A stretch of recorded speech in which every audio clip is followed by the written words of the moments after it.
Mari kita tenang untuk kita berdoa. Segala puji syukur kami naikkan ke hadapan hadirat Bapa yang baik,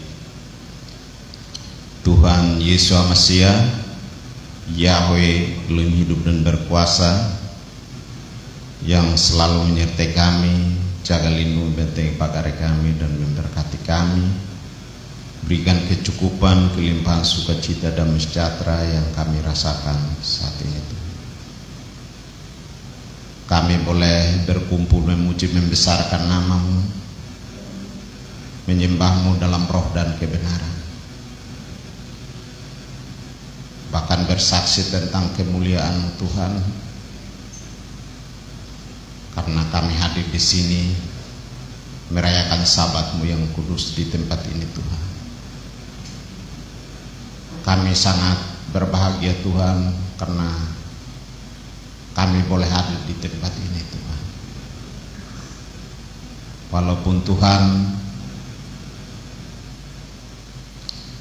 kami bisa dihitung dengan jari, tapi kami yakin dan percaya bahwa Tuhan hadir di tempat ini Tuhan.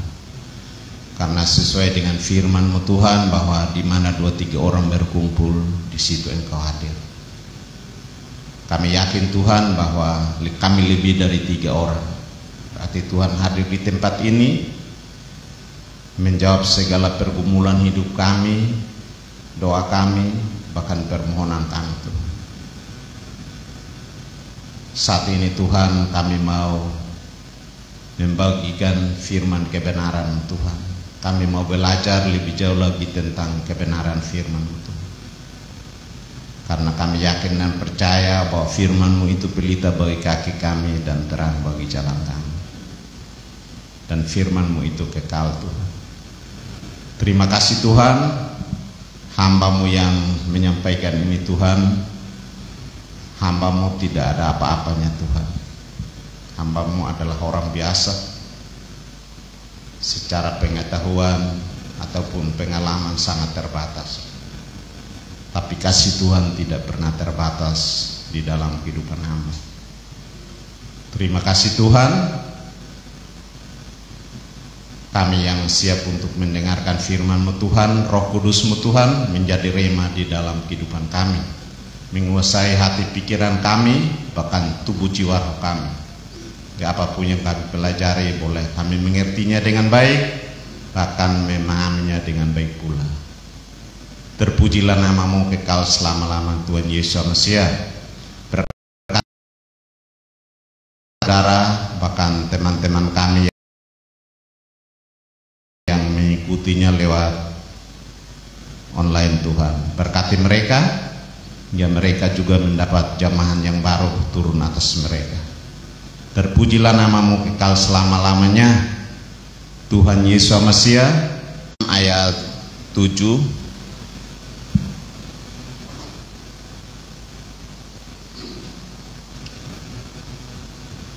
Galatia 6 ayat 7 dan satu ayat aja. Dengan itu saya minta Bapak Ibu kita sama-sama membacakannya dengan berdiri.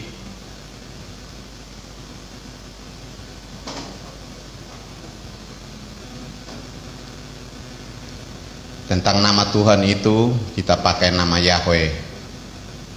Dan kita buka dari kitab Play aja biar sama. Kitab Play biar sama.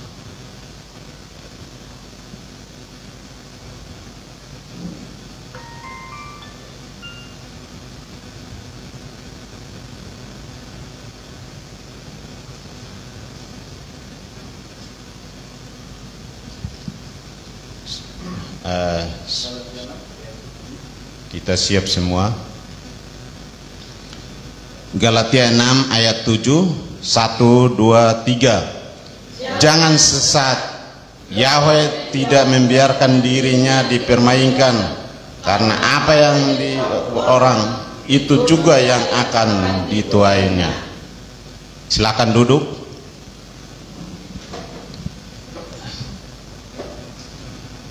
Demikian firman Tuhan.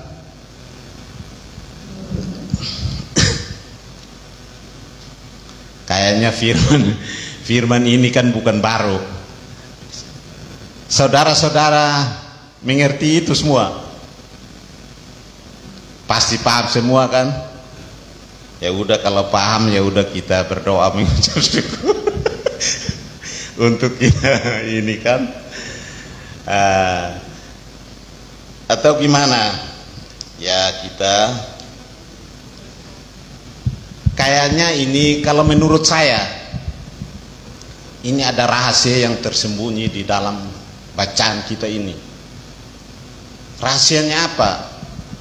Ada satu rahasia yang sebenarnya tidak semua orang tahu dan tidak semua orang bisa mengungkapkan. Kalau kita baca ayat ini dikatakan begini, pertamanya kan, jangan sesat. Siapa yang tahu saya sesat? Saya tanya. Bisa tahu nggak? Bapak Ibu bisa tahu bilang saya sesat? Tapi orang bisa katakan kamu sesat. Iya kan? Kita di sini nih banyak orang yang sering menganggap kita ini sesat. Iya kan? Karena beribadah hari Sabtu. Ini orang kebiasaannya beribadahnya hari Minggu, kok gantinya hari Sabtu. Sesat dia. Nah, biasanya orang begitu kan. Ini orang namanya nama Tuhan ini diganti nama ini, sesat dia. Iya kan? Tapi dia bisa buktikan kesesatan saya. Bisa nggak? Jadi setiap orang ngomong dia harus dibuktikan. Ada bukti. Orang butuh bukti, bukan janji atau bukan kata-kata doang. Jadi orang itu sok pintar. Apa-apa dikit itu katakan orang itu begini. Padahal dia mengerti nggak tentang apa yang diungkapkan, apa yang dia katakan. Tradisi itu tidak selamanya baik. Kalau tradisi dulu, orang kita dulu, mereka penyembah berhala, mereka tidak mengenal Tuhan. Tapi kemudian penginjilan masuk, mereka mengenal Tuhan. Iya kan? Kemudian kita juga diperbaharui. Iya kan? Kita merayakan Sabat. Yang Sabat baru. Baru atau udah lama, Pak? Sabat itu dari Tuhan sudah merayakan Sabat. Tuhan itu berhenti pada hari ke-7 dan menguduskan hari itu. Itulah hari Sabat. Dan sesudah itu pun juga dia tulis dengan tangannya sendiri di dalam 2 loh batu. Sekarang loh batu itu di mana? Iya kan, orang bertanya. Roh batu itu kekal loh.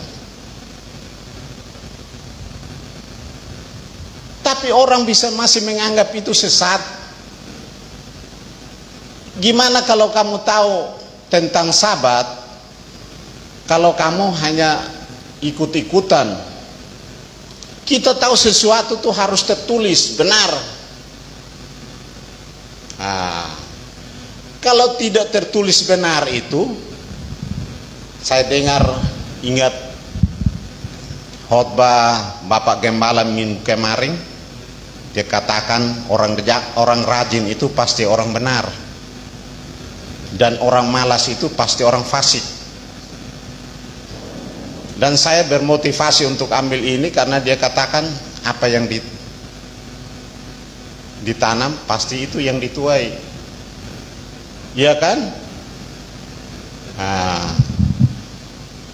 Justru firman ini cuma satu, tapi rahasianya itu tidak ada yang tahu, Tuhan saja yang bisa tahu. Tapi kita orang percaya perlu tahu nggak? Saya tanya. Kita tahu. Kenapa kita tahu? Karena sudah tertulis. Kalau tentang Sabat sudah tertulis, kita nggak menyesatkan, kita nggak sesat, ya nggak. Tentang namanya sudah tulis, kita tidak tersesat, di kamusnya ada.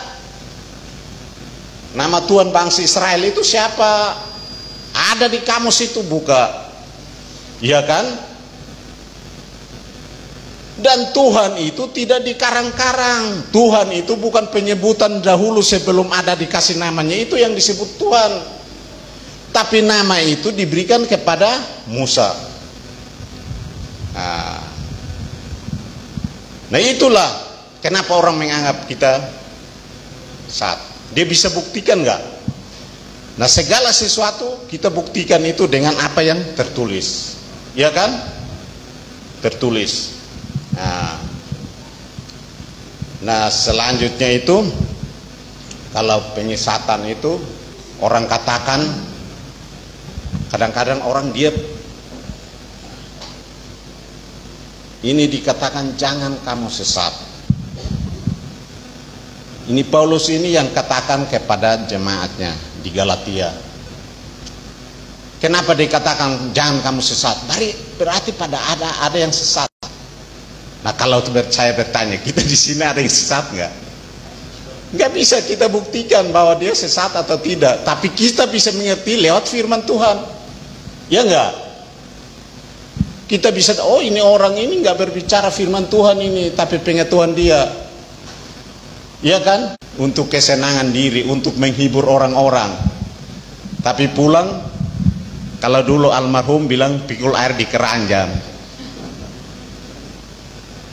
Kalau pikul air di keranjang, bawa pulangnya apa? Bawa pulang keranjang. Airnya tidak ada, keranjangnya doang. Jadi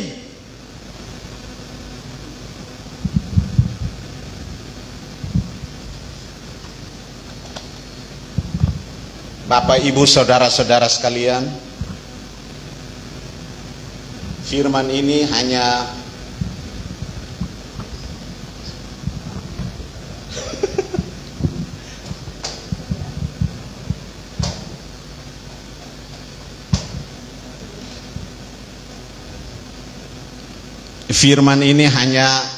istilahnya satu ayat, tapi ada 3 maksud yang terkandung di dalam, iya kan?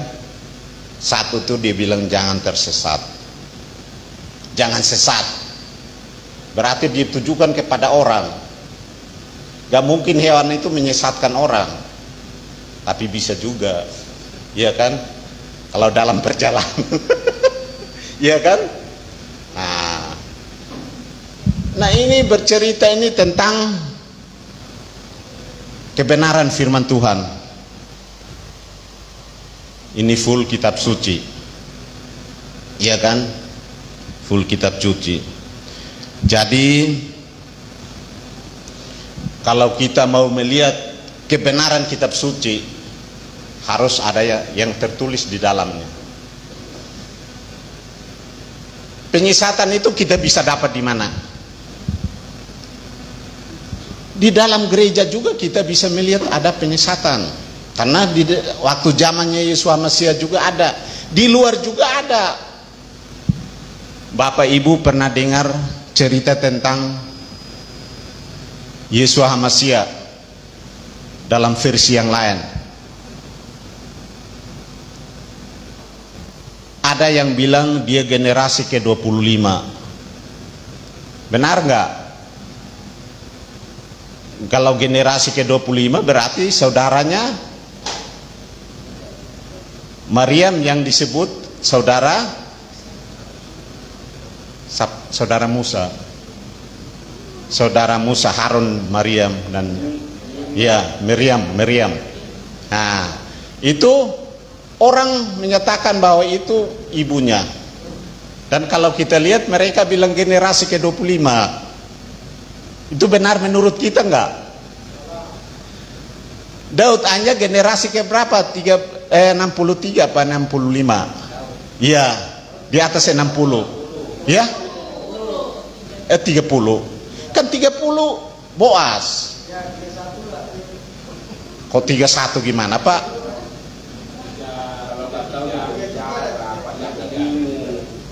10 itu Nuh, 20 itu Abraham, 30 itu Boas. Nah itu dari Boas itu ke Daud itu generasi berapa? Tinggal kita hitung aja. Nah, berarti di atas 25, bukan 25. Itu berarti udah salah. Ya kan? Terus menurut cerita kita, cerita yang lain bilang lahir di bawah pohon kurma. Benar nggak? Kalau kitab suci kita tertulis dilahir di kandang domba. Nah, iya kan? Iya, terus sampai pada akhirnya kematiannya. Orang bilang yang mati disalibkan itu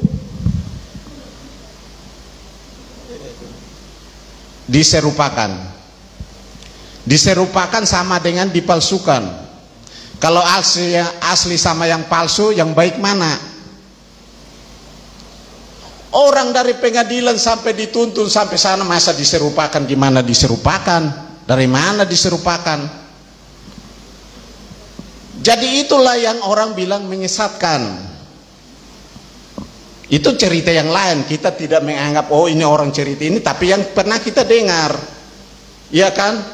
Nah itu kita menganggap bahwa itu menyesatkan karena tidak sesuai dengan kitab kita, iya kan? Nah udah, itu cerita tentang Tuhan. Nah kalau menyesatkan ini, jangan sesat berarti pribadi. Jangan menyesatkan berarti membuat orang lain tersesat. Terus membawa orang yang tersesat. Iya kan? Ada 3 versi yang kita harus tahu. Orang kita tersesat, kita menyesatkan orang lain, dan kita membawa orang yang tersesat. Ya, lah itulah pekerjaan kita. Yang pertama mau. Ya itulah semua pasti pada mau yang pertama. Pasti kita tidak mau. Kedua juga mau nggak? Nggak mau. Yang ketiga yang kita mau, membawa orang yang tersesat. Ya itulah tugas kita. Kalau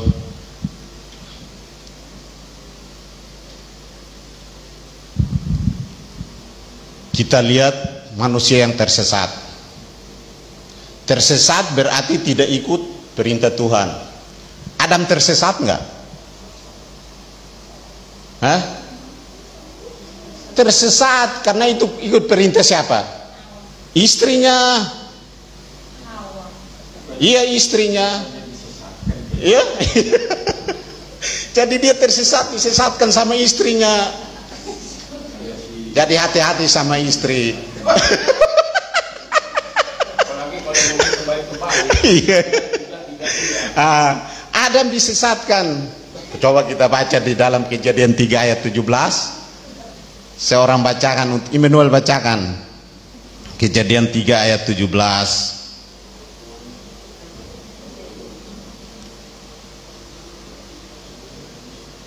Kejadian 3 ayat 17. Immanuel. Kejadian 3 ayat 17. Ya.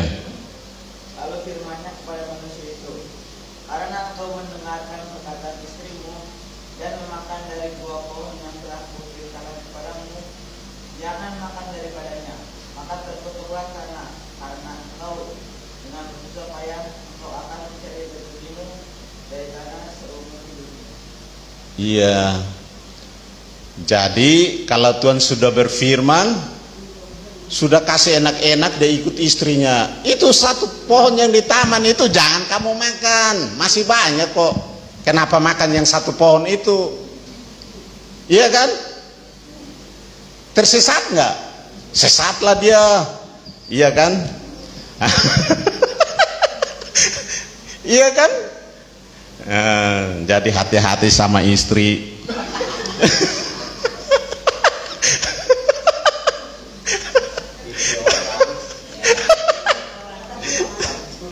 Ya, ini itu ceritanya bagaimana orang menyesatkan orang. Jadi itu contohnya seperti itu, tapi orang menyesatkan orang kan. Nah, orang menyesatkan istrinya, menyesatkan suaminya. Nah, sekarang orang yang benar di hadapan Tuhan, yang tidak bisa disesatkan. Siapa? Ya 100. Nuh itu dipengaruhi oleh orang. Ini orang gila kayaknya buat batra di tengah hutan. Tapi dia taat apa yang diperintah Tuhan. Biar orang bilang, oh ini dia sesat, ini orang gila kayaknya. Kok di tengah hutan ntar gimana caranya dia bawa keluar itu perahu atau kapal atau bahtera. Orang bisa katakan dia sesat, tapi dia tidak peduli karena dia dengar Tuhan. Dia nggak mau orang menyesatkan dia. Ya benar nggak? Nah, Maria baca Kejadian 6 ayat 22.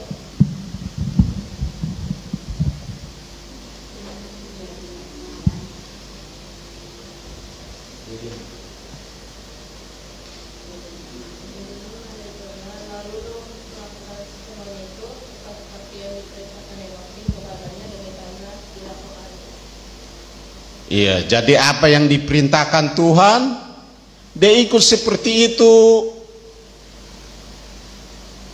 Jadi kalau nggak mau menyesat, jangan dengar siapapun.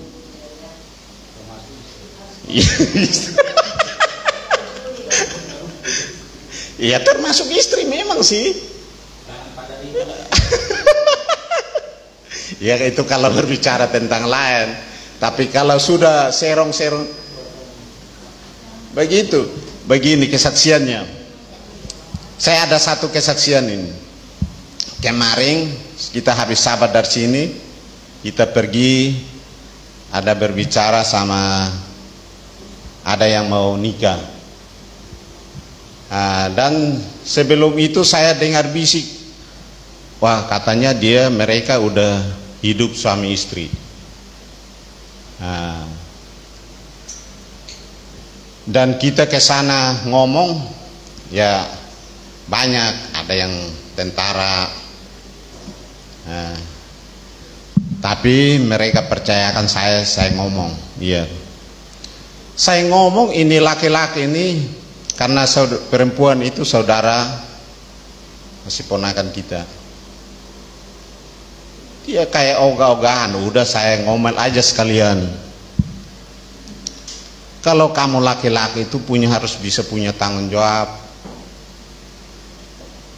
Nah ini sebentar ada seorang ibu, dia tantenya, dan dia memang seorang istilahnya suka menyampaikan firman Tuhan. Kalau Ibu Mariana saya kasih tahu mungkin kenal, karena dulu di Gunung Sian juga dia pernah menyampaikan. Dia dekatin saya, dia bilang, ngomongnya apa? Dia bilang anak-anak sekarang tuh begini, mereka tuh kayak gitu supaya dia punya anak enggak, dia takut kawin enggak punya anak. Saya bilang, oh ini ibu mau kena sikat juga ini sama saya. Saya turun aja, saya langsung turun, saya nggak tanggapi dia. Seorang hamba Tuhan ngomong gitu pantas nggak? Itu firman Tuhan nggak?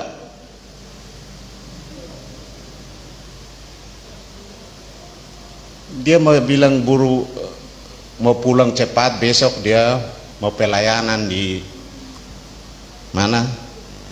Citra Lane atau di mana? Saya bilang, oh ini udah saya langsung turun. Jadi tadi mereka undang lagi sebentar ketemu. Ya, pas saya ngomel-ngomel, ada saudara satu juga tentara, ya dia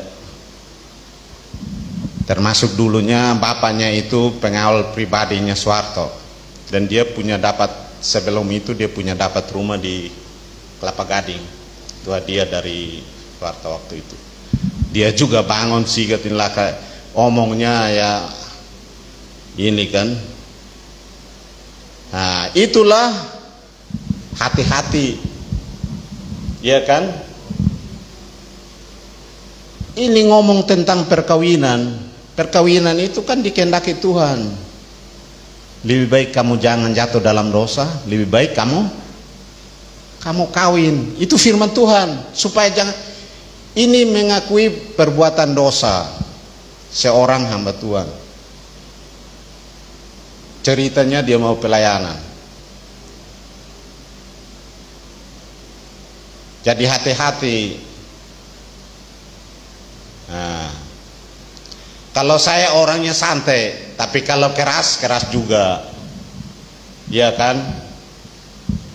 Nah, saya pendidikannya juga ya sebiasa-biasa aja. Tapi kalau apapun, ini ya udah kita ngomong apa yang ada, jangan lebih daripada yang tidak ada.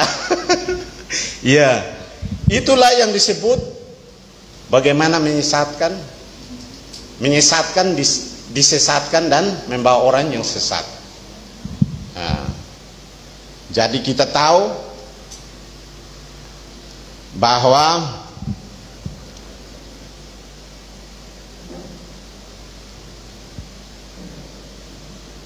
Paulus ini berkata sejujurnya kepada orang jemaat Galatia, jangan kamu sesat,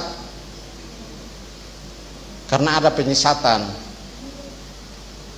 Nah, makanya hati-hati. Kita nih, saya rasa kita orang-orang yang mengerti firman Tuhan, dia ngomong apa aja kita tahu kok.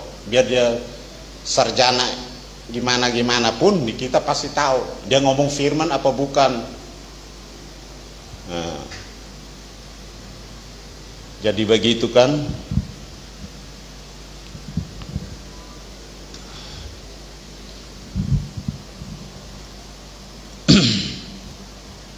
Kalau Ibrani 13 ayat 9, Ibu Filni bacakan untuk kita.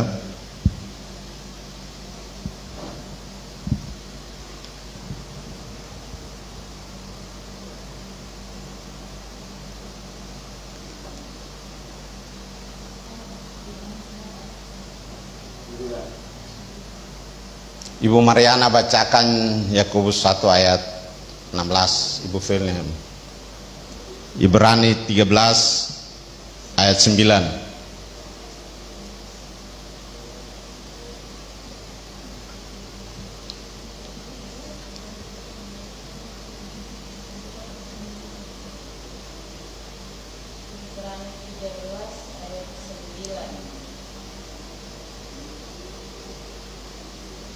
Janganlah kamu disesatkan oleh berbagai-bagai ajaran asing, sebab yang baik ialah bahwa hati kamu diperkuat dengan kasih karunia dan bukan dengan berbagai makanan yang tidak memberi faedah kepada mereka yang mengikuti aturan hati.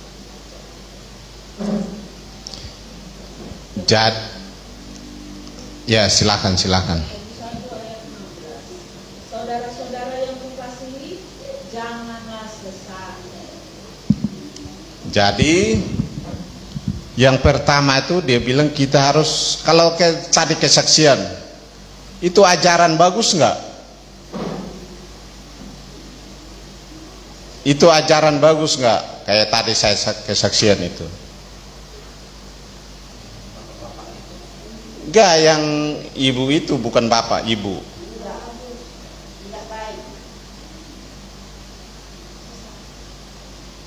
Jadi itu ajaran.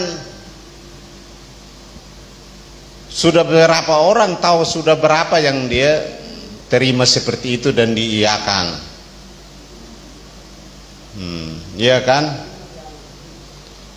Jadi Yakobus 1 ayat 16 dia bilang jangan sesat.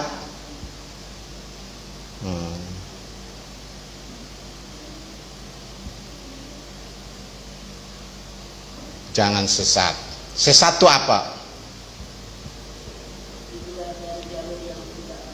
Iya, 100 untuk ibu.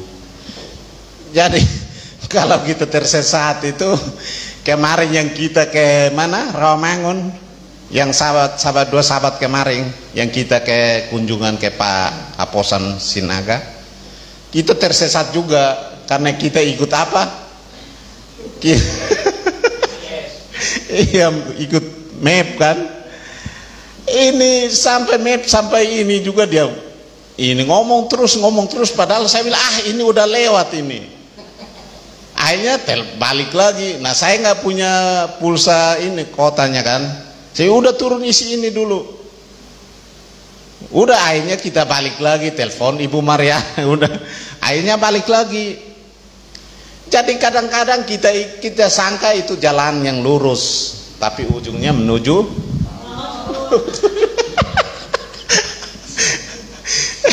kita tahu ke sana tapi disesatkan. Kita pikir itu map itu baik, ya kan? Tapi hati-hati juga itu bisa disesatkan. Ini kita ikut map ini bisa tersesat ya. Memang tadinya tidak mau Pak, kan kita mau tujuannya ke sana. Tapi karena kita ikutin aja ya udah, akhirnya bisa disesatkan juga ternyata. Jadi saudara-saudara, jangan sampai kita disesatkan oleh ajaran-ajaran. Tambah lagi asingnya, ajarannya aja, apalagi asing. Kalau kayak tadi saya kesaksian, asing nggak? Asing nggak itu? Asing, firmannya di mana? Saya udah mau tanya Bu, firmannya di mana? Memang itu boleh.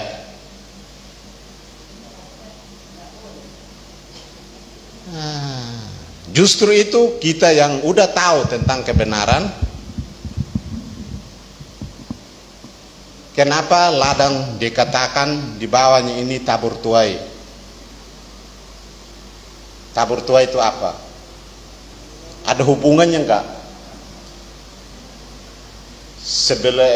Dari tadi kata 7, jangan sesat.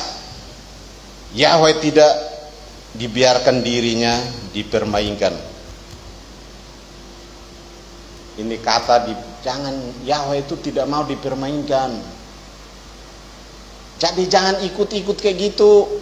Kalau firmannya bilang itu bersinah, udah itu bersinah, enggak di itu. Jadi suruh dia bertobat, itu udah tersesat.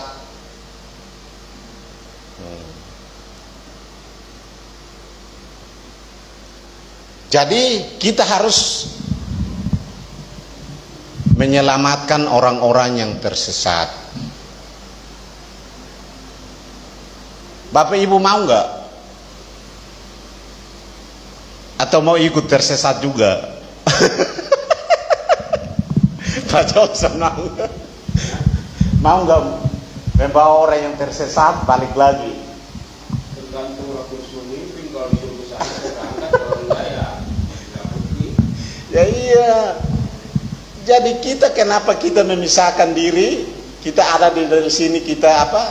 Karena kita merasa Ada yang beda, ada yang kurang, ada yang diserong. Jelas-jelas kan ditulis. Tentang hari Sabat ini ditulis, dijelaskan sampai kematian Tuhan itu menandakan hari Sabat. Dia mati itu hari Jumat jam 3, diturunkan, dikuburkan, dan mereka pada hari Sabat mereka berhenti, dan hari pertama minggu itu dia bangkit. Dan sampai hari ini orang merayakan kebangkitan,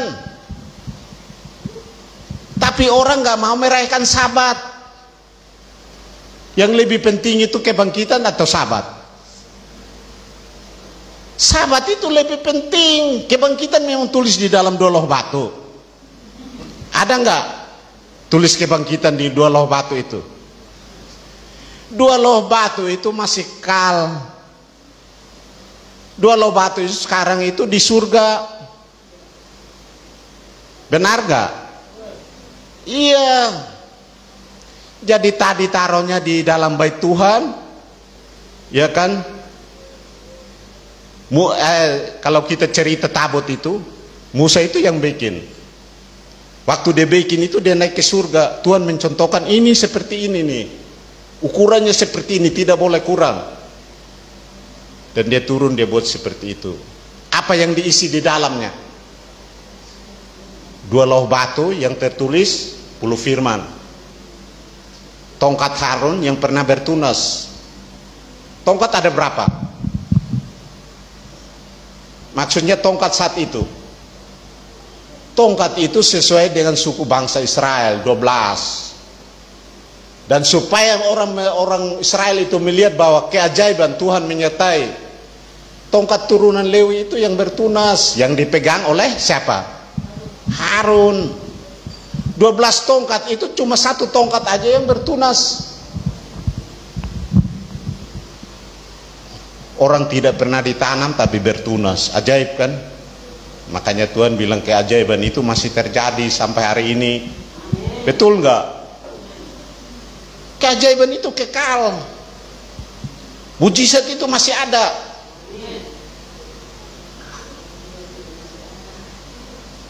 Nah, terus apa? Buli-buli emas yang berisi mana? 3 barang itu ada. Kita tahu Tuhan memberi makan bangsa Israel itu dengan mana selama 40 tahun. Mereka tidak menanam dan tidak menuai. Ini kita belajar tentang menanam dan menuai. Mereka tidak menanam dan menuai, tapi tidak ada seorang pun yang kelaparan. Terus sekarang Bapak Ibu menanam nggak? Saya nggak menanam, tapi saya makan sembari. Saya menanam juga karena di sekitar saya ada pohon kelapa, ada pohon pisang. Iya kan? Tapi secara ini tidak menanam, tapi makan juga kan? Iya. Jadi itulah berkat Tuhan. Tuhan menyatakan, kenapa Daud itu mencari tabut itu supaya kembali? Bapak Ibu, tabut itu tadinya kemana? Direbut oleh bangsa Filistin. Ya enggak? Benar enggak? Tabut itu direbut oleh bangsa Filistin. Yang ditaruh di mana? Asdod, ya kan? Ditaruh di Asdod. Namun pemuka-pemuka itu kena apa? Kena tula, kena bisul. Mereka ketakutan. Utus orang bawa pulang ini tabut.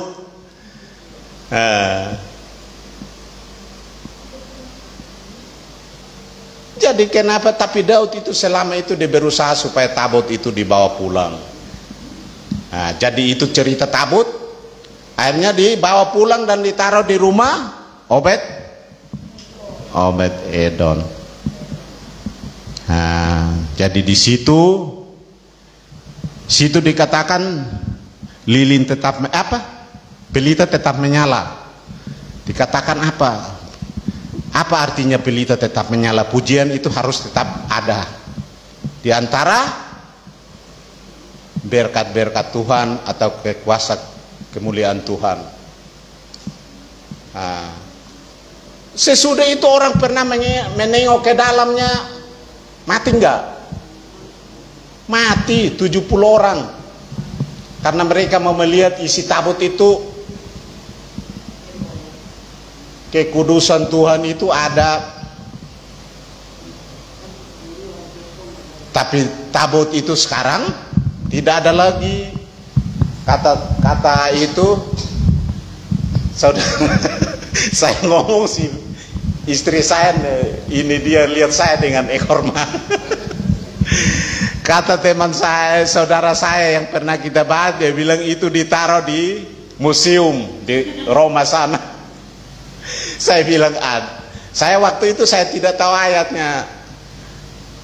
Dia bilang taruh di Roma. Saya bilang nggak bisa, ada firmannya.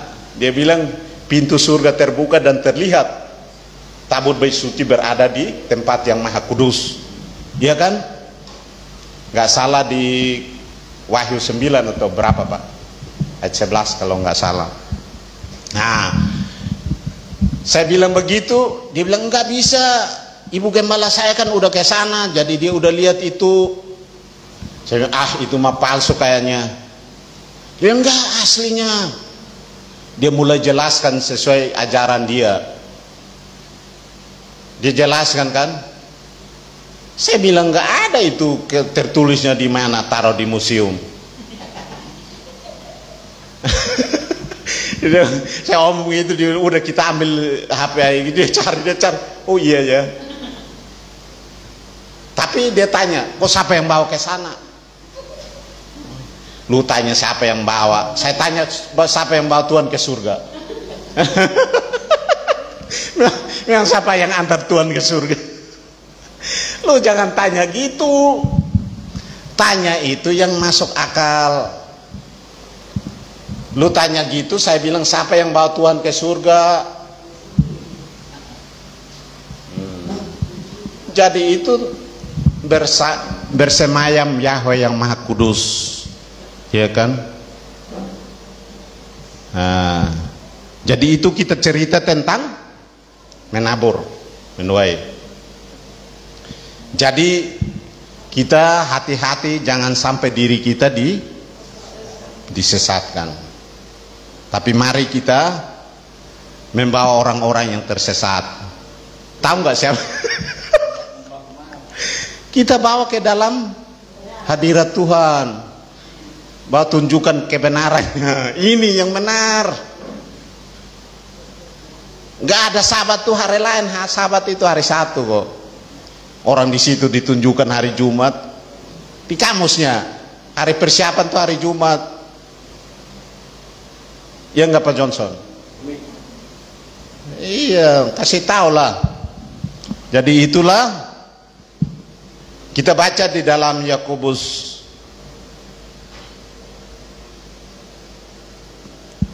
5 ayat 20.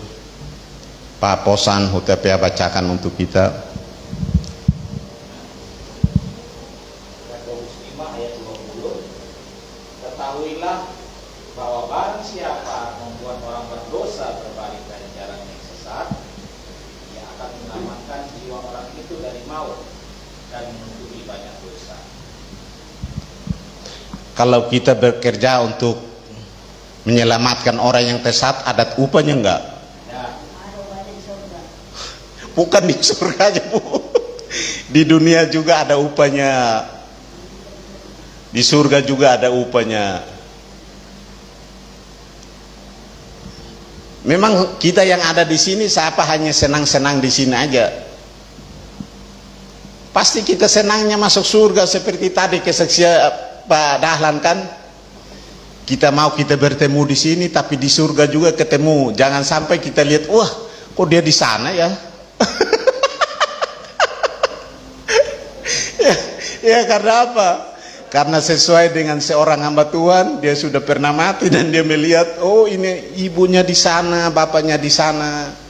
Kok nggak di tempat yang dibawa untuk melihat itu, yang berdinding emas, yang lantainya juga dengan emas. Ya kan? Kok mereka ada di sana? Nah, jadi di surga itu kita bisa mengenal, tapi kita tidak bersentuhan, kita tidak bisa diselamatkan. Kata orang, nantinya masuk ke neraka dulu baru masuk surga. Kata orang, iya, bukan kata saya. Jadi jangan ikut kata orang, tapi apa yang tertulis, ya kan? Nah, jadi kita menyelamatkan orang yang tersesat ada upahnya. Salah satunya dosa kita dikurangin, ya kan? Banyak lagi. Jadi mari kita bekerja untuk Tuhan. Kita ada di sini karena kita mau melakukan yang benar, ya kan? Nah, jadi sesuai dengan khotbah Pak Haposan atau pengajaran Pak Haposan Hutapea yang 2 minggu kemarin, dikatakan bagaimana diajarkan tentang berpuasa.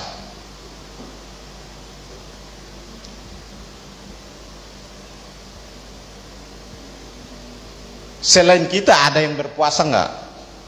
Di luar daripada kita ada yang berpuasa, tapi tidak sama dengan kita berpuasa. Itu ada penyesatan enggak itu? Kalau menurut kita itu juga beda, berarti tidak sama dengan yang tertulis. Yang tertulis itu seperti yang diajarkan Pak Haposan.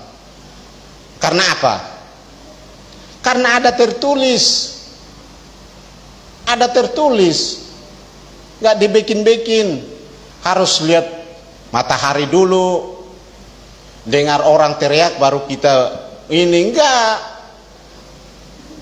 Dikatakan itu tandanya itu udah ada dari matahari terbenam sampai matahari terbenam lagi, nggak perlu waktu. Tapi lihat mataharinya itu tanda Tuhan. Nah, jadi hati-hati orang bilang kalau puasa jam 6 dulu baru buka, jangan. Karena di situ tidak ada waktunya, ya enggak. Tapi lihat tandanya yang kita lihat bukan waktunya.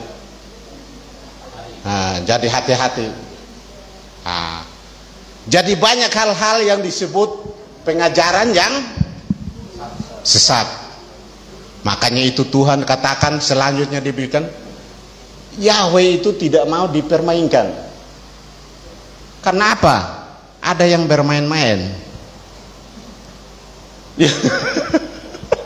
Pak Johnson, ada yang main-main enggak? Banyak. Jadi jangan sampai main-main dengan Tuhan, bahaya. Kalau main-main dengan Tuhan itu bahaya. Saya ingat ini ibu ini dia main-main ini kayak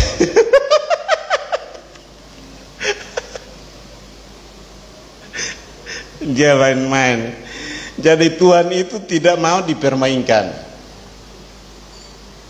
Kita mengenal Tuhan yang benar, bukan Tuhan yang salah. Waktu dia bangkit,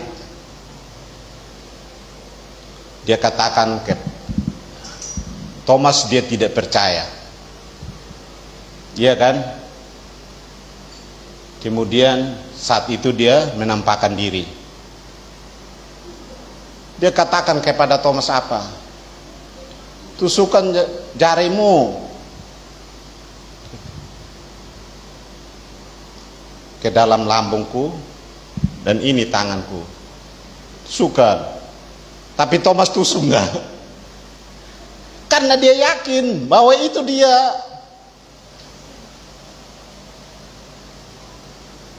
Nah, kemudian selanjutnya dia bersama-sama dengan murid-muridnya lagi. murid itu masih meragukan dia. Tuhan itu bersama-sama dengan muridnya tapi masih meragukan dia. Dia sudah membangkitkan orang mati, ya kan?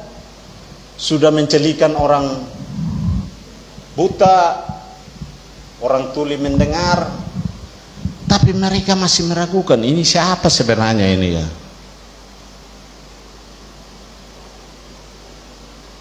Kemudian mereka ngomong-ngomong, Filipus itu katakan kepada dia, dia bilang apa? Tunjukkan Bapa itu kepada kami. Terus dia tunjukkan Bapa enggak? Pak Bos. Terus dia bilang apa? Filipus, kamu nih kayaknya kurang pengetahuan. Kalau omong kasar saya begitu. Kamu melihat saya sudah melihat Bapa. Masa kamu nggak percaya?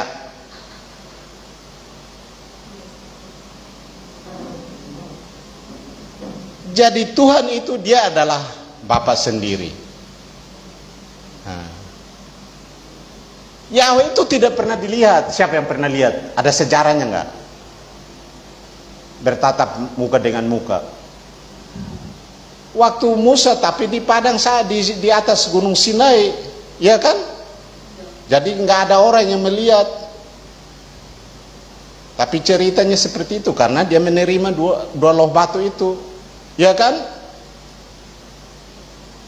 Tapi dia tahu waktu orang mau melihat tabut perjanjian aja melongok ke dalam mati, apalagi dekat Tuhan. Makanya dia datang sebagai manusia. Inilah rupa dan gambarmu. Kamu tuh sama dengan saya, ya kan? Aku datang supaya kamu mengenal bahwa yang menciptakan kamu tuh sama dengan kamu. Makanya bertobatlah. Nah, ini aku dan Bapak seperti aku. Nah, kemudian dia masih ada nggak dalam dunia? Dia kembali karena bukan tempat dia di dunia, enggak. Dia nggak ada tempat untuk meletakkan kepala katanya. Benar. Jadi Tuhan itu tidak mau dipermainkan. Nah, jadi Maria bacakan Yohanes 14 ayat 8 sampai 9. Maria masih ngantuk.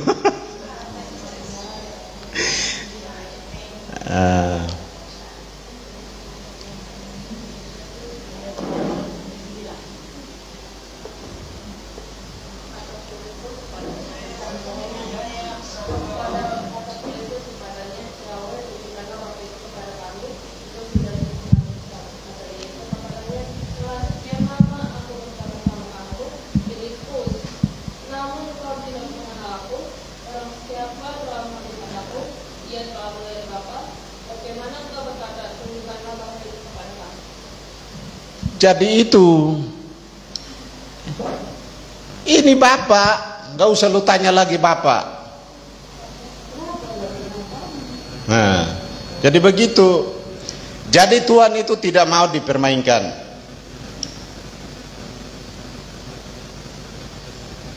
Iya kan? Kenapa dia sesudah itu dia katakan, akulah jalan kebenaran dan hidup. Kok dia Tuhan jadi jalan? Orang suka bertanya, hah? Betul. Akulah yang benar itu cuma satu. Kenapa dia bilang dia jalan? Kenapa? Karena dia datang untuk membawa pulang orang lewat dia. Kalau di luar dia tidak ada yang bisa jalan ke sana. Akulah pintu. Tidak ada yang masuk. Iya. Jadi Tuhan Yesus masih adalah satu-satunya jalan untuk menuju surga. Tempat dia memang di surga, tapi dia maksud kenapa dia datang sebagai manusia? Karena dia mau membawa orang-orang yang tersesat.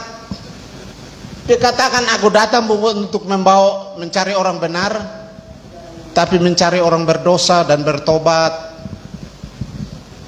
Kenapa dia cari orang berdosa? Karena dia mau untuk menyelamatkan orang itu. Nah, jadi itulah Tuhan yang benar. Mari kita selanjutnya, bagaimana Bapak Ibu mau untuk menjadi penabur? Pak Johnson maunya jadi penabur atau penuai? Menuai itu malaikat. Tapi di sini maunya jadi penuai penabur atau penuai? Jadi ada satu anak-anak yang masih kecil. Kalau kita dulu kan anak-anak bilang anak-anak sekolah minggu. Tapi kita sekarang enggak berhari minggu lagi. Berarti sekolah Sabat. Udah siapa? Magdalena, terus Reva sama si Grace. Coba bertiga bangun. Ini dari tadi kayaknya mereka tidak dengar firman ini kayaknya. Sebentar saya tanya ya. Saya tanya, ngerti nggak? Kamu tahu nyanyi nggak? Yang cangkul, cangkul, cangkul yang dalam. Coba tiga menyanyi. Menyanyi itu. Ayo kawan.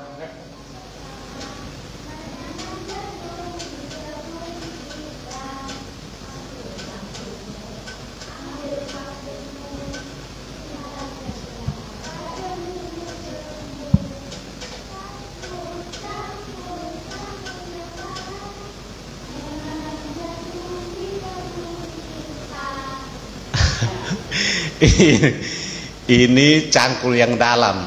Kalau menanam jagung, benar nggak?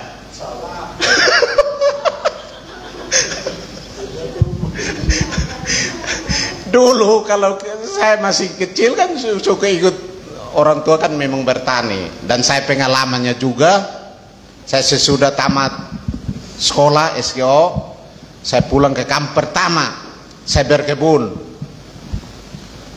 Saya buat satu kebun yang nggak begitu besar. Itu kebun itu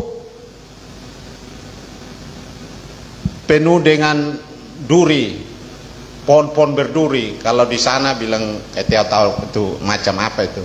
Jadi kalau kita peang gini dia udah duluan ini. Tapi memang dia bunganya juga cakep. Tapi itu dia tinggi, Bu.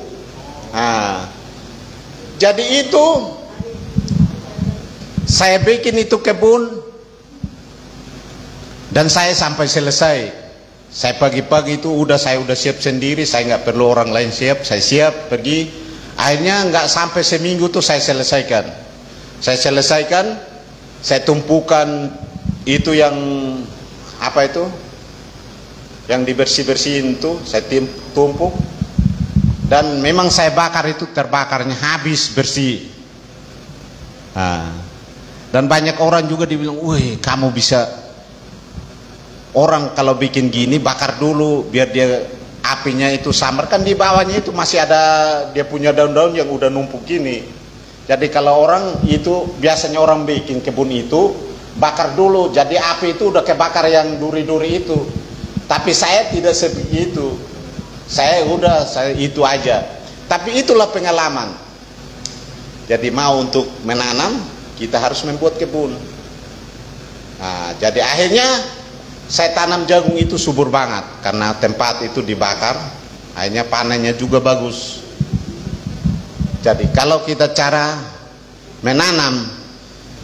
menabur, Jadi kata menabur itu berarti yang ditaburkan. Kita tabur itu harus ada contoh di dalam Alkitab. Orang pergi untuk menabur, ya kan? Ada yang jatuh di pinggir jalan, ada di tanah yang berbatu-batu, dan ada yang di tanah, ya, ya, yang semak berduri, dan ada di tanah yang baik, ya kan? Jadi harus kita menyediakan tempat yang baik untuk kita menanam, ya kan? Supaya kita menuai yang baik, ya kan? Jadi sesudah itu saya mendapat itu.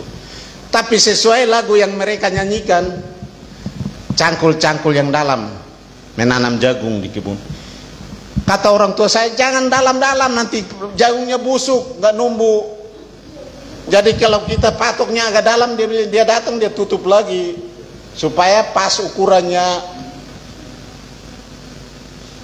Jadi itu memang ajaran, kan kita hati-hati, makanya itu ajaran. Masa cangkul yang dalam nanam jagungnya ntar busuk, enggak. Jadi nanam jagung itu yang dalam, jangan yang dalam-dalam, yang biasa-biasa aja. Iyalah. Jadi begitu. Jadi itulah kita mempersiapkan diri bagaimana kita menabur. Jadi Tuhan sudah mencontohkan menabur yang baik, iya kan? Jadi dikatakan ada seorang yang mau menabur. Menabur apa ya? Gandum. Jadi menabur itu banyak, bisa menabur jagung, iya kan, padi dan sebagainya. Tapi kalau berbicara tentang kebenaran berarti menabur firman Tuhan. Nah, menabur firman Tuhan. Kenapa saya tidak tanggapi yang ibu itu ngomong? Saya bilang, karena saya tidak mau menabur di tanah yang berbatu-batu. Saya udah tahu jalannya nggak baik, itu masih berbatu-batu. Nah, iya kan?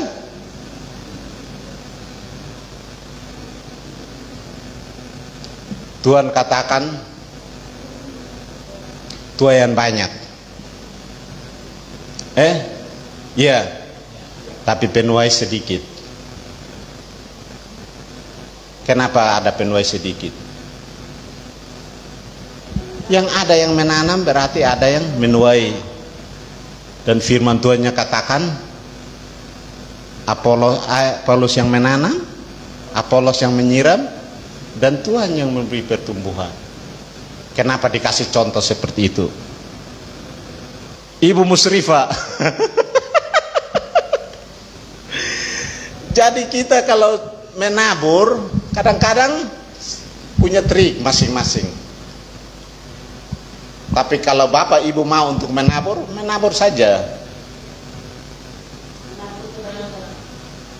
Menabur kebaikan pasti memanen sukacita kebaikan. Matius 13 ayat 3 sampai 9. Ibu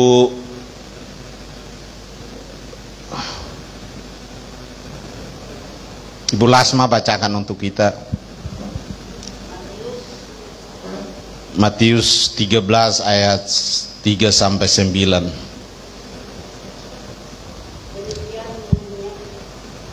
Dan ia mengucapkan banyak hal dalam perumpamaan kepada mereka, katanya, adalah seorang penabur keluar untuk menabur. Pada waktu ia menabur, sebagian benih itu jatuh di pinggir jalan, lalu datanglah burung dan memakannya sampai habis. Sebagian jatuh ke tanah yang berbatu-batu, yang tidak banyak tanahnya, lalu benih itu segera tumbuh karena tanahnya tipis. Tapi sesudah matahari terbit, layulah dia dan menjadi kering karena tidak berakar. Sebagian mati jatuh di tengah mati kering, lalu mati besarlah mati itu dan menggigit sampai mati. Dan sebagai jatuh di tanah yang baik, lalu berbuah, ada yang 100 kali lipat, ada yang 60 kali lipat, ada yang 30 kali lipat. Siapa berterima hendaklah dia menang. Ya, istri saya tunjuk-tunjuk waktu kita. Kayaknya masih agak lama ini. Karena baru masuk tua ini. Ah, udah. Jadi kita menanam berarti ada tumbuh pohon-pohon. Iya kan? Dan sesuai dengan itu ada pohon yang baik dan ada pohon yang tidak baik. Iya kan? Kenapa ada pohon yang baik dan ada pohon yang tidak baik?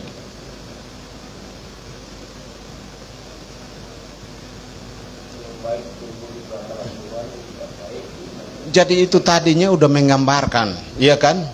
Ini pohon yang baik ini seperti ini tumbuh di tanah yang subur, pasti pohon yang baik, iya kan? Tapi Tuhan katakan tidak mungkin pohon yang tidak baik itu menghasilkan buah yang baik, iya kan?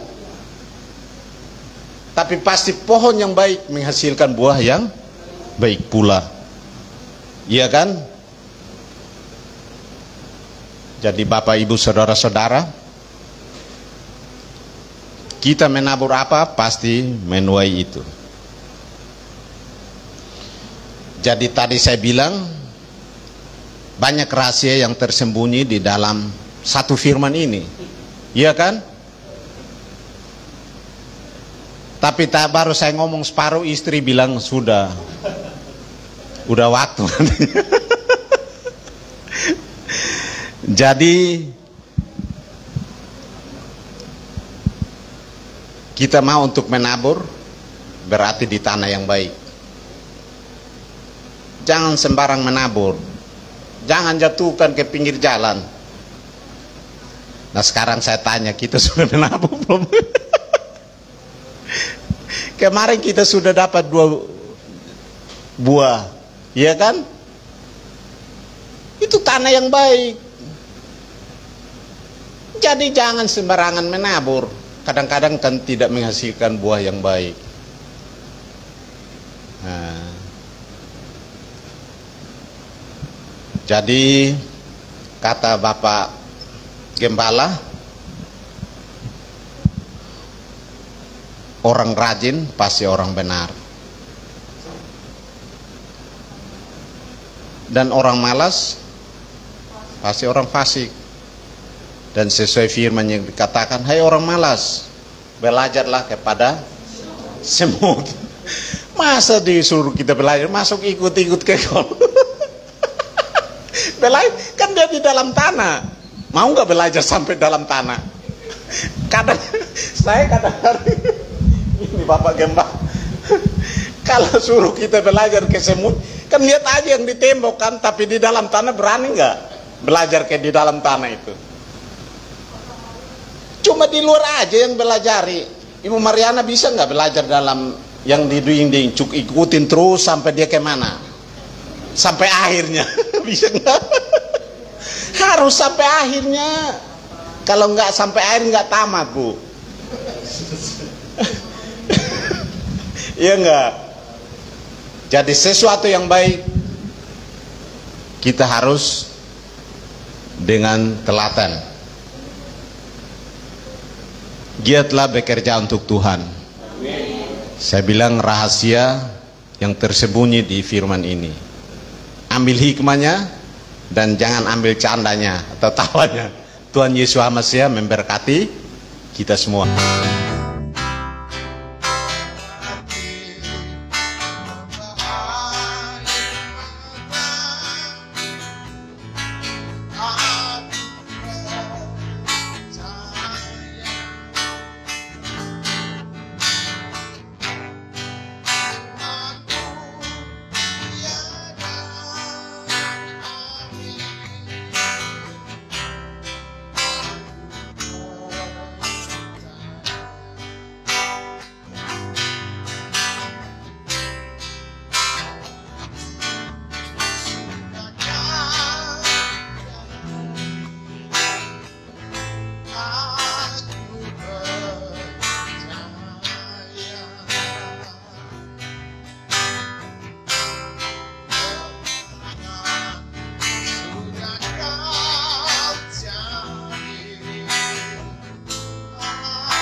kita berdoa, Bapak Ibu. Kembali kami bersyukur di hadapan Tuhan. Bapak, Engkau sudah menyampaikan isi hati-Mu, Bapak, dafarmu, firman-Mu melalui hamba-Mu, Bapak Evangelis Yakub Saban, yang sungguh menguatkan kami, Bapak. Terima kasih Tuhan, bahwa pakai beliau dalam pelayanannya, Bapak. Bukan hanya di tempat ini, di Grafiren Indonesia Bekasi, tapi juga di mana beliau dibutuhkan. Bahkan di tempat pekerjaan beliau, Bapak. Terima kasih, Bapak. Bapak yang baik, hamba-Mu yang berdiri di hadapan, di mimbar ini, Bapak ingin, Bapak, untuk memperkaya atau menyampaikan refleksi atas firman yang sudah disampaikan. Bapak ajar hamba-Mu supaya menyampaikannya berdasarkan apa yang tertulis, bukan kemanusiaan hamba-Mu, Bapak. Sehingga kemudian kami semua mendapat berkat yang sama karenanya. Amin. Terima kasih Bapak, di dalam Yesus Hamasiah kami sudah berdoa seraya bersyukur. Haleluya. Amin. Salam Bapak Ibu. Baik, luar biasa firman Tuhan. Jangan sesat gitu ya. Jangan sesat. Bicara tentang sesat, ternyata tadi kesimpulannya orang yang menyesatkan. Kenapa? Karena memang mau sesat. Dan kemudian ada pihak yang ingin menyesatkan. Lalu yang terakhir, ini yang enak nih. Kita membawa orang yang tersesat ke jalan yang benar. Yang pertama dan yang kedua itu sejurus. Yang ketiga kebalikannya. Tetapi puji Tuhan memang ya seperti itu. Akhir-akhirnya memang harus yang terbaik. Ya kan? Pernah kan nonton film? Film apa saja? Pada mulanya memang anak mudanya begitu katanya ya. Jagoannya selalu kalah duluan ya kan? Tapi belakangan pasti ya seperti itu. Pada akhirnya tampil sebagai pemenang. Kita pun semua pasti akan tampil sebagai luar biasa tadi. Oke, kita baca ya. Di dalam Ibrani pasal 13 ayat yang keberapa tadi? 9 ya Pak Yakob ya. Bagian A-nya. Janganlah kamu disesatkan oleh berbagai-bagai ajaran asing. Lalu dilanjutkan tadi yang dibaca Ibu Mariana kalau nggak salah. Saudara-saudara yang kukasihi, janganlah sesat. Oke, tadi induknya kan dari Galatia pasal berapa tadi? 6 ayat 7. Tuh, kalimat pertama, jangan sesat. Nah, bicara tentang sesat, Bapak Ibu, itu berarti bicara dua hal. Ada yang mau sesat karena kesadaran sendiri, ya. Ada juga karena memang dia tukang penyesat, gitu kan, sehingga mau tersesat. Nah, saya kasih contoh. Ini ajaran asing. Permisi tanya, yang namanya digital ini, Maps tadi katanya, saya nggak mau sebut nama aplikasinya, nanti fitnah ya Bapak Ibu ya, Undang-Undang ITE. Itu ajaran asing kan, dari asing kan itu, bukan dari kita kan. Nah, saya punya pengalaman Bapak Ibu. Ini 4 tahun yang lalu nih. Saya dengan adik saya yang nomor 3, dan kemudian anak saya si bungsu itu ada di Solo. Itu belum ada jalan tol Bapak Ibu, yang dari Cipali ya, yang sampai Pemalang, terus nanti ada ceritanya dengan Pemalang ini Pak, Bu, Ibu ya. Dari Pemalang terus tembus bahkan sampai ke Solo, Jawa Timur juga bahkan. Nah, ceritanya begini. Si bungsu ini anak saya yang namanya Josafat ini kita jemput nih karena libur semester dari Solo pulang ke Jakarta. Nah, dari Solo, dan memang saya yang menyetir waktu itu ya. Kita sampai di Semarang makan kekenyangan barangkali nih ya. Kita berangkat jam 6, pulangnya di Semarang jam 8, jam 9 ya, setelah kita berangkat. Nah, saya nggak mau nyupir, anak saya kan belum pasti juga di luar kota kan. Akhirnya saya tetap ngambil setir gitu. Nah, ini karena mau disesatkan. Saya kan sudah tahu itu jalan dari Tegal terus Pemalang, ya kan, Pekalongan sampai Semarang. Ini kan di Semarang nih. Saya tahu kalau saya ikuti jalan itu pasti saya aman lah dalam perjalanan. Jadi saya buka Maps nih. Nah, buka Maps. Nah, tadi begitu jalan, adik saya ketiduran karena kekenyangan, kokok yang ngorok dia, yang sebelah juga ngantuk-ngantuk tuh, itu si kecil si Josafat. Akhirnya saya nyupir, saya ikutin Maps. Apa yang terjadi Bapak Ibu? Saya dibawa lewat hutan jati itu. Ya kan ada hutan jati. Loh, ini makin jauh. Tapi bahasanya tetap terus, jalan terus, kira-kira begitu bahasanya. Saya terus jalan terus. Ini sampai jam 12 Bapak Ibu, aku takutan. Kamu bangun gitu marah. Ya ikutin aja, kata dia tidur di belakang. Yang sebelah, jalan aja Pi, jalan aja. Terus jalan. Lama-lama ini sudah jam 12. Biasanya kalau dari Semarang, kalau kita jalan biasa itu sampai di Pemalang atau di Tegal, paling lama 3 jam. Betul Pak? Paling lama sebelum jalan tol. Meskipun ada truk gitu. Paling lama 3 jam. Yang ini sudah 1:30 Bapak Ibu. Masih di hutan jati. Saya gimana? Saya lihat apa namanya? Aduh, bahan bakar tuh. Itu sudah tinggal satu bar ya. Ini bagaimana gitu, saya udah teriak-teriak. Udah jalan aja, kalau nanti paling berhenti. Urusannya seperti apa? Saya udah keringat dingin. Padahal ada hasil loh, dingin loh. Saya lihat di sebelah jurang. Di sebelah sana juga ya hutan. Yang bunyi apa? Jangkrik tok gitu. Saya buka kacanya. Waduh gimana ini gitu ya kan. Nah, akhirnya apa? Ya saya lihat. Wah ini ada kendaraan dari jauh. Saya kejar gitu Bapak Ibu.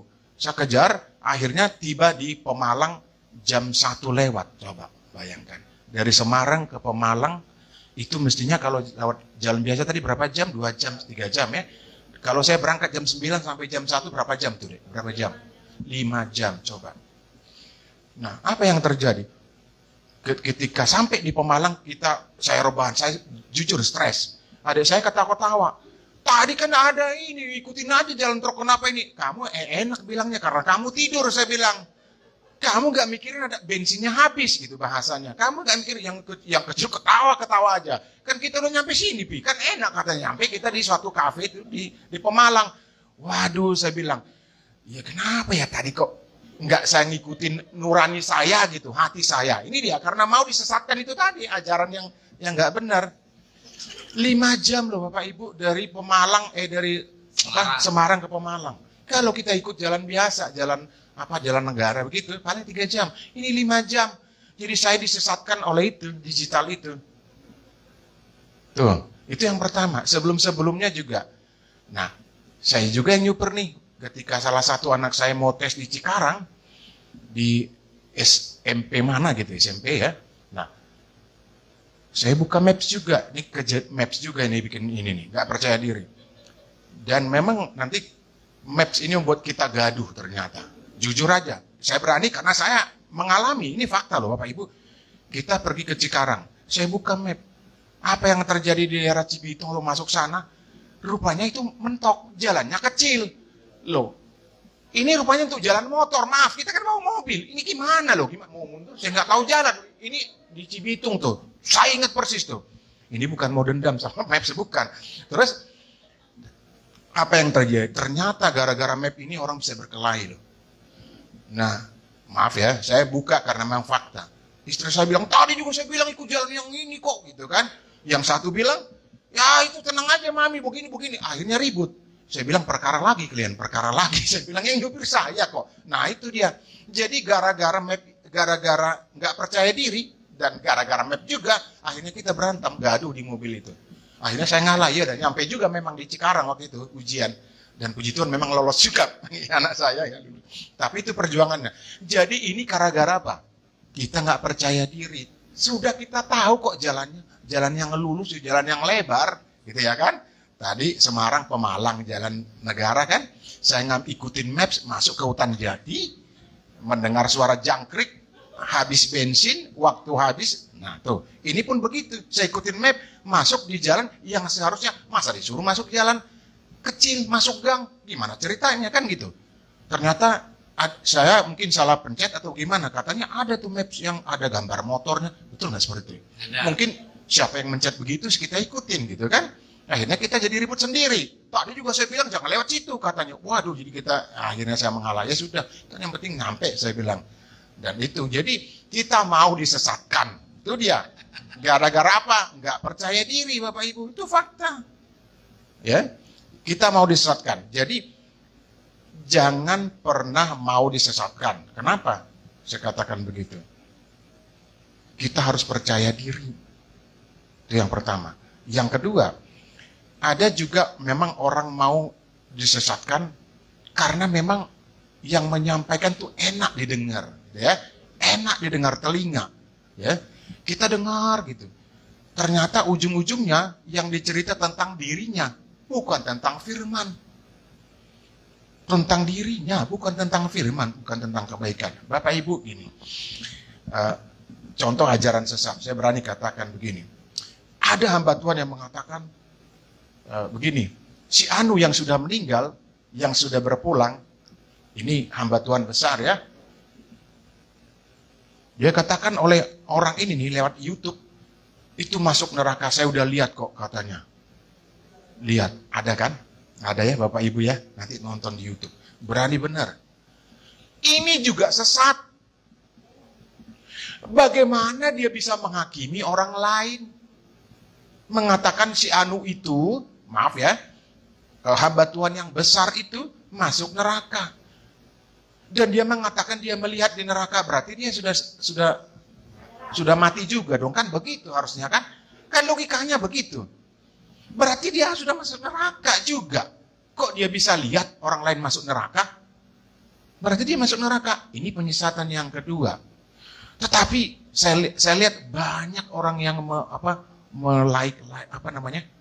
mensubscribe ininya itu YouTube-nya. Banyak Bapak Ibu lihat sampai ratusan ribu. Bukan karena apa? Mau disesatkan, Bu. Ini mau disesatkan. Firman Tuhan katakan ujilah segala. Iya uji dong, ini benar nggak diajarkan begitu. Kok berani-berani mengatakan bahwa si Anu yang sudah meninggal itu masuk neraka? Bagaimana dia Tuhan mengatakan kok, apakah aku menjadi hakim buat kamu? Kan tidak. Semasa ada di dunia juga melayani, Yesus Hamasiah tidak mengatakan bahwa dia hakim. Kamu sesat, pernah tidak? Hanya memakai perumpamaan, sekadar memakai perumpamaan. Tidak langsung menyatakan kamu sesat, kamu pasti masuk neraka. Enggak pernah, enggak ada di dalam kitab suci. Jadi itu, jangan kita mau disesatkan oleh pengajaran-pengajaran yang seperti itu. Ya, ada juga yang sesat, masih terkait dengan Galatia tuh. Ya, ini harus saya katakan nih, Bapak Ibu. Ada yang sekadar untuk maaf ya, mendapat dana. Akhirnya dia berpolitik, dukung si Anu gitu, dukung si Anu gitu. Itu bagaimana? Bukan sesat. Sesat juga. Bapak Ibu pasti tahu, saya nggak usah sebut nama ya. Lagi-lagi ini nanti, ya, ini gara-gara kok seperti itu. Lalu membela diri, katakan, saya kan hanya ini, itu kan hak pribadi saya. Betul, jangan ngomong firman Tuhan di depannya. Jangan bawa ayat. Karena kalau bawa ayat, menafsirkan dengan seenaknya sendiri, dengan selera sendiri, akhirnya apa? Orang sesat. Ya, belum lagi pengajaran seperti dikatakan oleh Pak Yakub, ya kan? Bahwa Yusuf yang dimaksud, Yusuf yang mana? Apakah iya suaminya Maria atau Yusuf yang di Mesir, yang orang kedua itu kan gitu. Perdana Menteri kan begitu. Nah itu, ada yang mengajarkan seperti itu kan ya? Nah itu dia.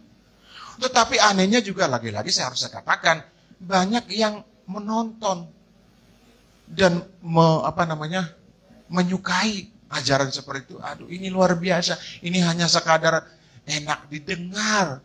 Tetapi ujung-ujungnya maut Bapak Ibu.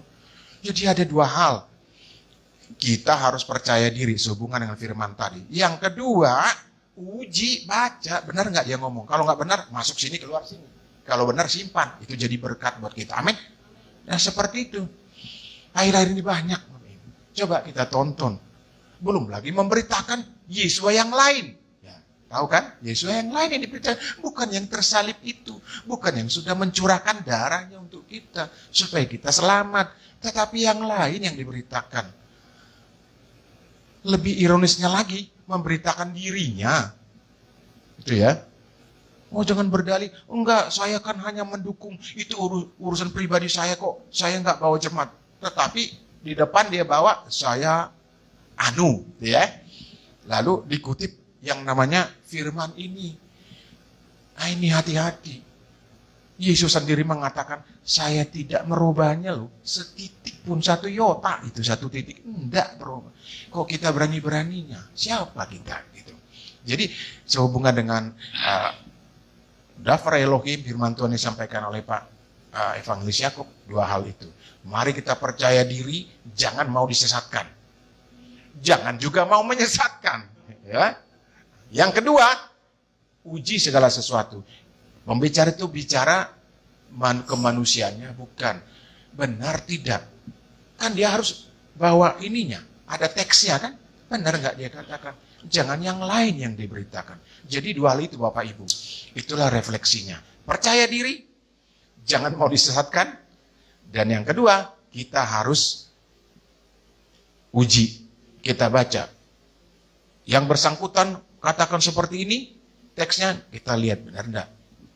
Penafsirannya seperti apa. Jangan dikarang sendiri, akhirnya orang menjadi sesat. Dan yang terakhir, supaya kita menjadi berkat, mari kita membawa orang sesat gitu. Jangan mau tersesat, jangan juga mau menyesatkan.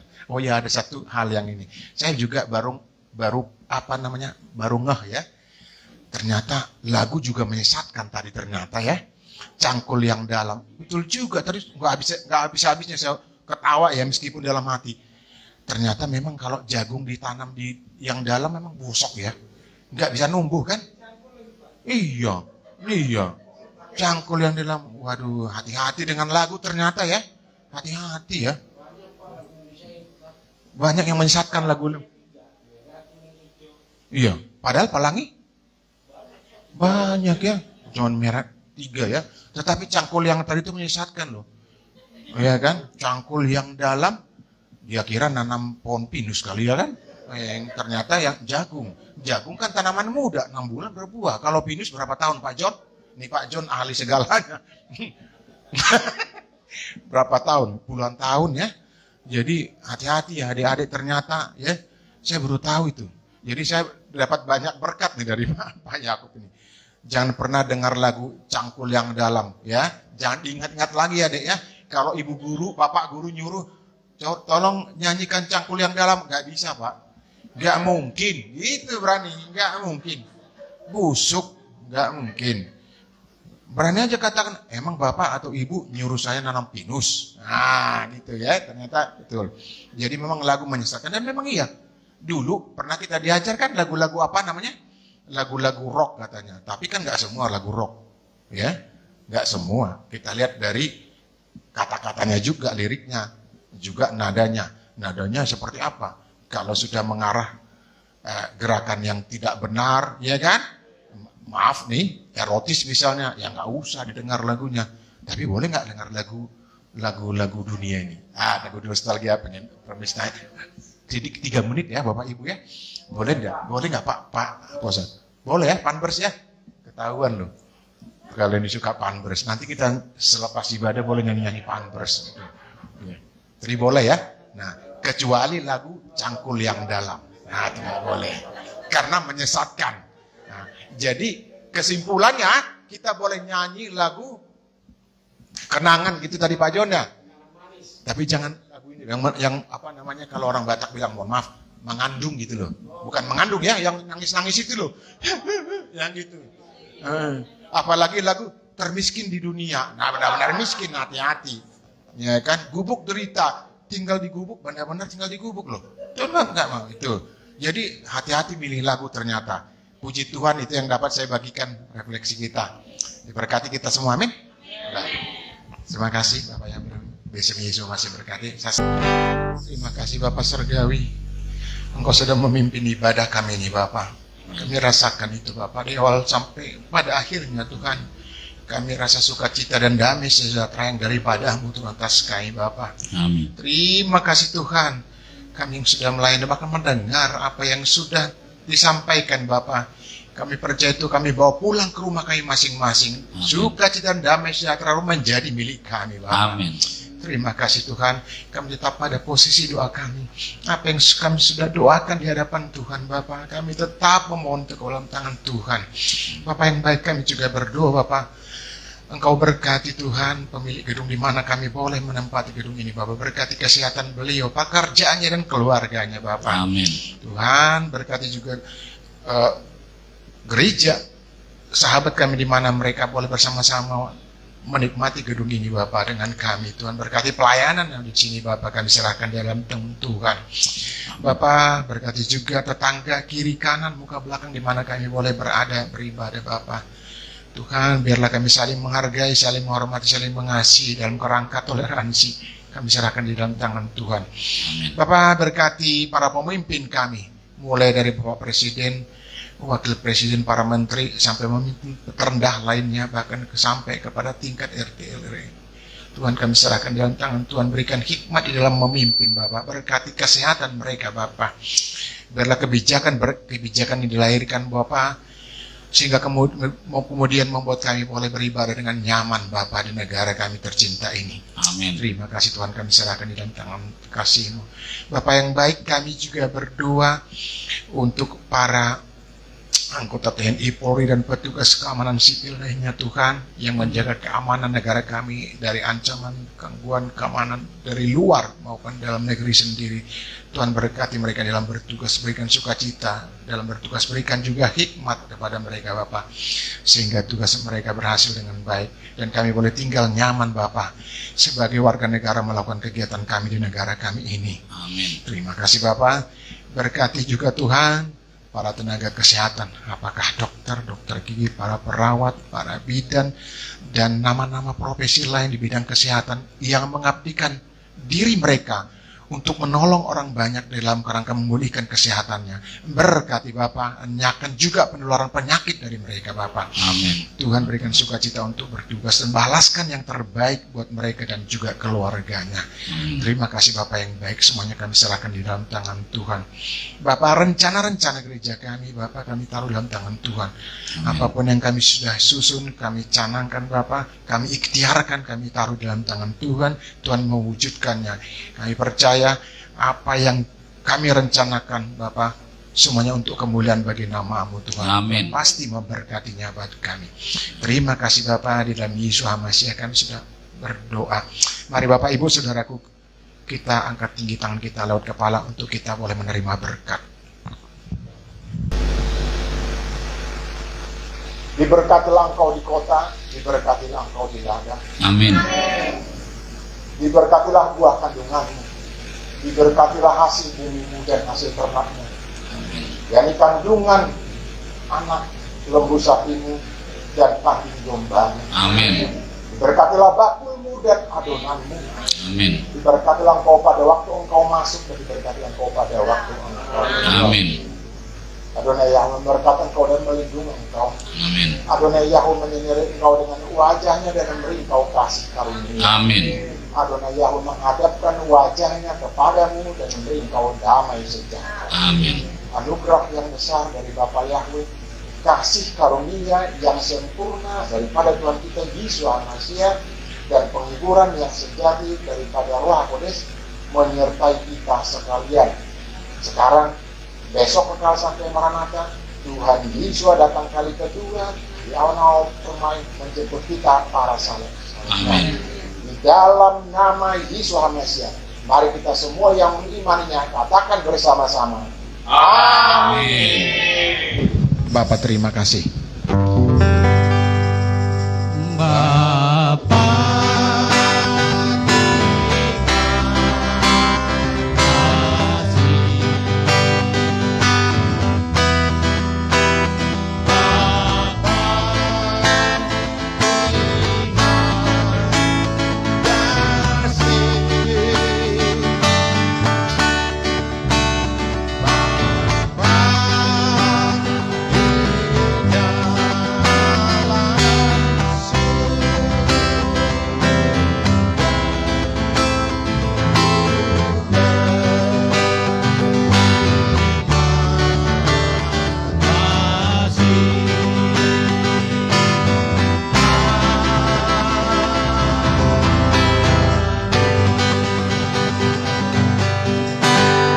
Sahabat Shalom, Bapak. Shalom.